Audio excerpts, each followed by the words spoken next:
Romeo के नाम पौलुस रसूल का खत। छठा बाब। गुनाह के एतबार से मुर्दा लेकिन यीशु मसीह के साथ जिंदा। बस हम क्या कहें? क्या गुनाह करते रहें ताकि फजल ज्यादा हो? हरगिज नहीं। हम जो गुनाह के एतबार से मर गए, क्यों कर उसमें आइंदा को जिंदगी गुजारें? क्या तुम नहीं जानते कि हम जितनों ने मसीह यस्सु में शामिल होने का बपतिस्मा लिया, तो उसकी मौत में शामिल होने का बपतिस्मा लिया? बस मौत में शामिल होने के बपतिस्मे के वसीले से हम उसके साथ दफन हुए, ताकि जिस तरह मसीह बाप के जलाल के वसीले से मुर्दों में से जिलाया गया, उसी तरह हम भी नई जिंदगी में चलें। क्योंकि जब हम उसकी मौत की मुशाबहत से उसके साथ पैवस्ता हो गए, तो बेशक उसके जी उठने की मुशाबहत से भी उसके साथ पैवस्ता होंगे। चुनाचे हम जानते हैं कि हमारी पुरानी इंसानियत उसके साथ इसलिए मसलूब की गई कि गुनाह का बदन बेकार हो जाए, ताकि हम आगे को गुनाह की गुलामी में न रहें। क्योंकि जो मुआ वो गुनाह से बरी हुआ। बस जब हम मसीह के साथ मुए, तो हमें यकीन है कि उसके साथ जिएंगे भी, क्योंकि ये जानते हैं कि मसीह जब मुर्दों में से जी उठा है, तो फिर नहीं मरने का, मौत का फिर उस पर इख्तियार नहीं होने का। क्योंकि मसीह जो मुआ, गुनाह के एतबार से एक बार मुआ, मगर अब जो जीता है तो खुदा के एतबार से जीता है। इसी तरह तुम भी अपने आप को गुनाह के एतबार से मुर्दा, मगर खुदा के एतबार से मसीह यस्सु में जिंदा समझो।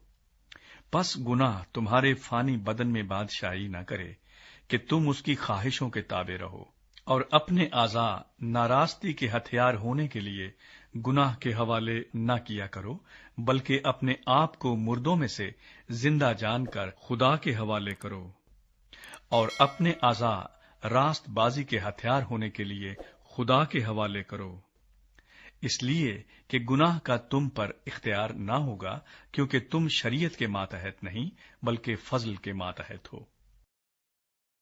रास्तबाजी की गुलाम। बस क्या हुआ?